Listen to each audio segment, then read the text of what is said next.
This is my playlist for Ventures loadouts. This will be linked down below, but this season it has one video from 3 years ago because of the short range modifier. It doesn't give you much to work with. All you're doing is normal or maybe boosted damage to enemies that are within 2 to 3 tiles or whatever, and then you do half damage to enemies outside of that range. That's it. You can extend it by having defenders around or by shooting enemies near teammates or commanders in that case, and that's it. So you're looking at shotguns, melees, defensive builds like Constructor, and there's not a lot to work with there. And if you're using shotguns, you can't control your weapons because it's Ventures. And if you're using melees, you can't control what melees you have because it's Ventures. Unless you use Blakebeard's stash. Yeah, I've shown this build a million times. Well, I've at least talked about it. I've only shown it once on the channel, and that was last season in Blasted Badlands. And this is the build that I want to showcase today. Cloaked Shadow is available 1 week out of the year. If you guys have the yearly timeline bookmarked, as you should, description down below, you will see that he's available right... Actually, I can't find him. 1 second.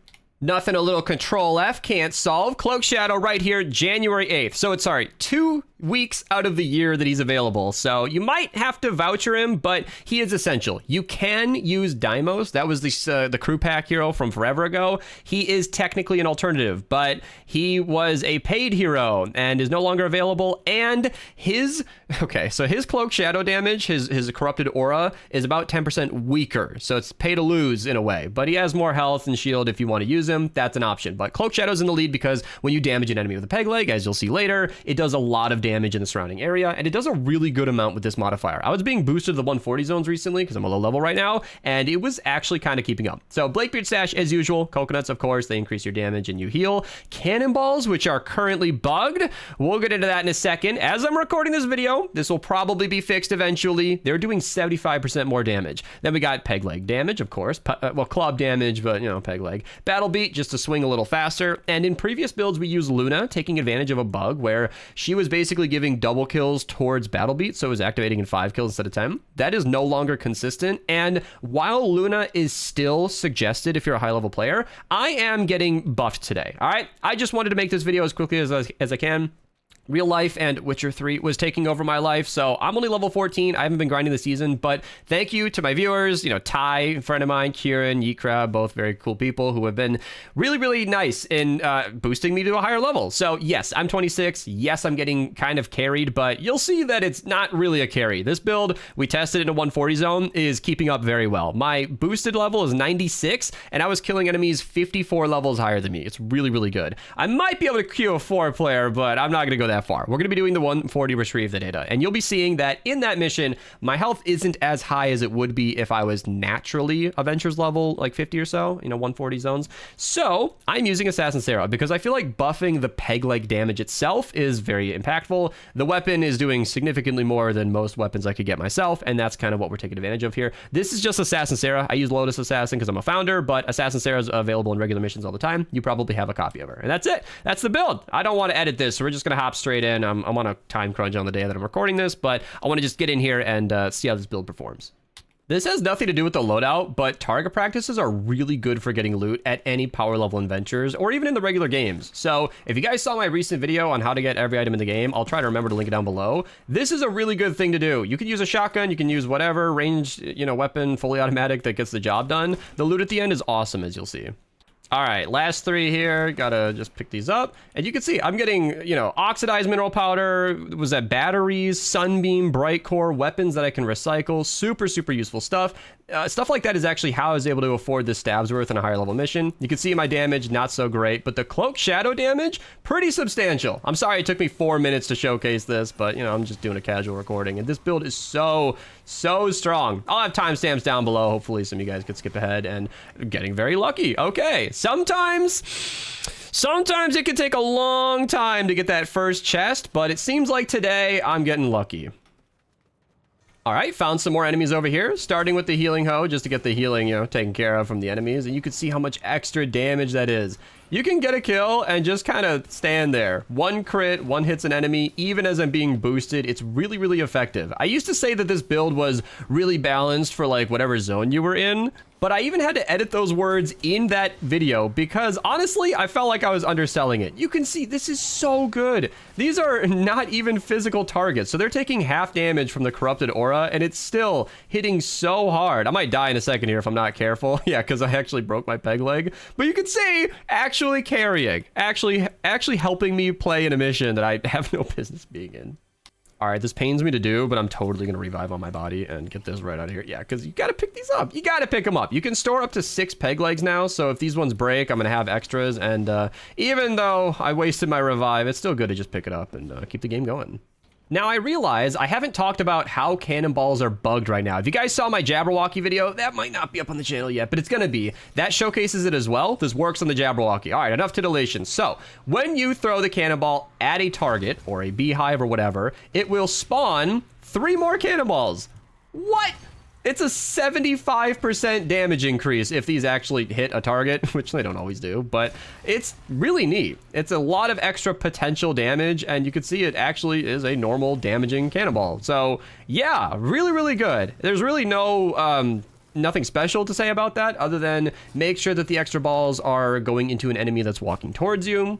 And if you just keep in mind that that's going to happen, you could take advantage of it really well. Like enemies walking towards me, you could see the extra balls pop out and didn't quite kill them because I'm under-leveled, but you could see it's actually very, very effective. So cannonballs, don't forget to use them, you guys. They are also stacked up to 8, so you have to use them or lose them, and they're really good at what they do. And even though this is a peg leg cloak shadow melee build, honestly, the cannonballs go a long way.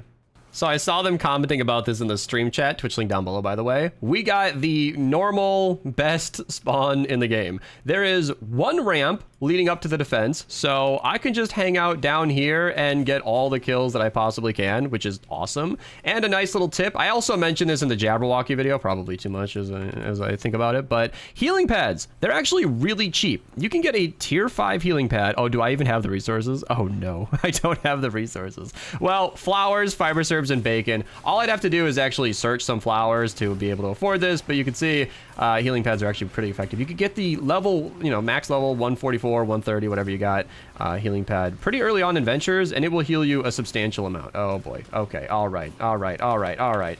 This is going to be tough. I don't have a lot of health. Okay, perfect. Get in, get out. All right. Well, I got a new peg leg as mine broke, so let me just swap to this. Yeah. So I figured getting carried up to this zone, honestly, just for timeliness, I would have happily grinded myself up to a high level and recorded this more naturally, but I figured getting carried would be a little more exciting for the video because I'm kind of a glass cannon. Cloak Shadow plus this modifier, I think giving you a damage bonus. I genuinely don't know if you're doing 100% as in normal damage, and then enemies at a distance are nerfed, or if you're doing more up front and then just half at a distance. I really don't actually know the exact values of this modifier. Suffice it to say, though, it feels like Cloak Shadow is doing a really good amount. It feels like it's doing a solid amount of damage for this zone. Like you can see, it's actually taking care of lots of enemies. Battle Beats in place here as well, and I can't even grab these chests, so this would be a perfect time to not forget about the cannonballs. Yeah, I do this in my own head as I feel like I'm showcasing a melee build. This is a Cloak Shadow build. Ignore the cannonballs, but they are totally a part of this build. We did not run Blakebeard in support to boost their damage for nothing. You gotta use them. You gotta use them. Look at it. It's free damage. Free damage. And it clears so well.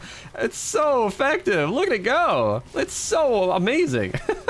The damage is great. What the fuck is that damage, my guy? Now, is this going to get reduced damage at range? I actually don't know if cannonballs are affected by that. Let's find out. Didn't really seem to make a difference. So it's tempting to just throw multiple cannonballs at a single target because you're not thinking about the multiplication, and I'm speaking about myself here. You know, you throw it once and then you gotta wait. It explodes into the extra balls, then it explodes again. Like, it takes a while for the full damage to actually roll out, but you can see at distance I was able to take out 2 targets at once. Let's see. The damage versus a target here is not gonna be found out. All right. Okay, I am a terrible throw right now. This is embarrassing. Let me get that one. Oh my god. Can I hit a shot? 56,000, and then up close it's, I don't know. That looked like 100,000. Thank you for the tier 1, by the way. People subscribing on stream, supporting the channel. I really appreciate it. So this is meant to be for ranged weapons. That I can demonstrate very easily. All right, let me just go to a weapon like this. Up close, it's like a 1333. At distance, it's 340. You see, it's just significantly reduced. That's easy enough to showcase, but cannonballs are a little different. In fact, in previous seasons, during the Frozen Fjord season, the winter season, the superhero modifier season, I was experiencing cannonballs were actually activating like an ability. Because during that season, if you get a kill with an ability as a ninja, it will increase your attack speed and melee damage, which is massive. That is really, really good. And with this build, I found out after the video went live, I recorded the whole video and then found out that cannonballs were activating that. So you were throwing a cannonball, killing a target or a lot of targets, and then that was making you swing faster and do more damage. Oh my god, that was so good. That was so strong. I loved that. And that might be happening here as well. Well, that's not happening here in that case, but that might be a situation here where the cannonballs aren't being treated as a ranged weapon. They're just doing damage. So that looked like, can I get a clean number? 120,000, 100,000, and then at a distance, it's significantly less. Okay, yeah, it does appear as though the cannonballs are doing reduced damage at range, so keep it close range if you guys are using them, but with a 75% damage bonus, whether Epic intended it or not, I'm 100% sure that's a bug.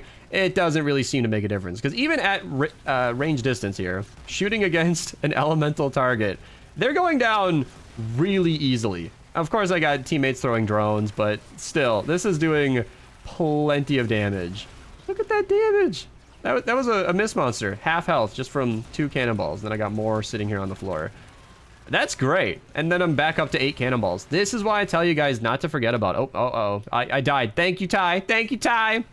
She really wanted to play today, and I actually really appreciate it, because I know she grinds ventures, and I don't play with Ty enough. All right, she's a great person. I should hang out with her in voice. I was going to say get her in voice, but I don't think I trust that woman on camera. She says some raunchy stuff, but... we like Ty. Anyway, she was offering to help, and I appreciate her saving me. But what I was going to say is that the range damage... oh, man, what was I going to say? It doesn't matter. Cannonballs, yeah. So I keep reminding you guys not to forget about them, because I do that as well. I forget about cannonballs. I want to, like, save them or something. I don't know what I'd be saving them for. There's a crowd of enemies in front of me now. That's the use case. That's when you use them. There's nothing to save them for. It's like you want to save your meds in games where, like, you're low on health and you have meds. That is when you eat them. I don't know what you're saving them for. Just now with the coconuts. You guys saw me eat it as I said that. Like, I'm not using my coconuts for no real reason, but, like, I'm low health. That's when you eat a coconut. And the other thing I wanted to mention is not forgetting them, because you get them back so fast. I said that I was using the cannonballs earlier, and then I picked up a chest and immediately topped off to 8 cannonballs. Like, you get so many that there's no reason to save them. Oh man, you're gonna be leaving them on the ground before long, if you can even get them in the first place. Yeah, for whatever reason, Epic for the long years has decided that you don't need to be able to pick up stuff when you're taking damage. That's totally a thing they could change. Like, it's a setting in the files that could just be flipped. It's just a flag they need to turn over. I don't know why they insist that taking damage should cancel out Bleeper Stash, because this team perk is all about getting up close and personal with the enemies, being in combat, taking damage, and it's nerfed by the fact that you can't even pick up your own team perk so long as you're taking damage. And this isn't even just me being a low level. At a normal power level mission where you are appropriately leveled for the mission you're in, this is a major pervasive issue, and I don't know why they do it like that, but look at that freaking damage, man.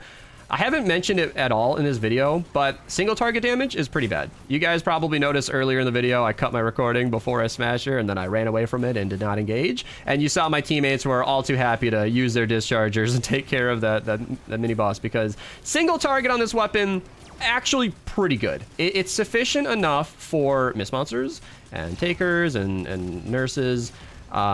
It's not bad, especially versus a physical target, but versus a mini boss or an elemental mini boss, because you can see all my damage output is physical after all. Cloak Shadow's physical, Cannonball's physical, Peg Leg's physical. You really can't do much versus the health pool of a smasher, especially an elemental one, which is essentially requiring double the damage. So that's a huge limitation of this build, but I'd say Mist monsters are fine, because versus a blaster or a taker, where they're always one element other than like one dungeon or something where there's... isn't there like a certain event or whatever where there's like a water taker or something? That's an extreme niche use case. Flingers also are all physical, so Versus a physical smasher, it's not too bad, but you can see it just handles it. It just handles it. My team, you know, they know I'm making a video. They're mostly just letting me do all the work down here, and this is the perfect defense for this. Obviously, this is a great defense normally. Thank you again. I'm assuming that's Ty. I can't see names for some reason, but this is a perfect defense normally because all the enemies run to a single choke point, but I could just stand in this one spot while basically, other than this back route, the entire defense is just running at me. It's beautiful. So anyway, good job to me, because this was a live recording. Like I said, I didn't want to edit today, all right? I didn't want to drop this into an editor, but I still wanted to make this video on the day that I'm recording. I don't have a lot of time to make a video. I don't even think I'll be able to finish this before I have to leave. But I really wanted to show this loadout, and these guys are willing to help me out. And I think I did a good job for no editing mistakes. So yeah, subscribe if you guys are new. Like the video. I have a lot more polished content on my channel. If you guys want some high production value, the every item video I mentioned earlier took me over 20 hours if you include the graphs. And I put a lot of effort into it, and I think it came out really good. So if you guys need some help farming up adventures or even in your regular missions, that literally covers everything. Like all of it. So it's a good thing to watch. And that's it. I'm out of here. Goodbye. Go check out this loadout. It's truly my favorite Ventures loadout, and you probably have figured out why.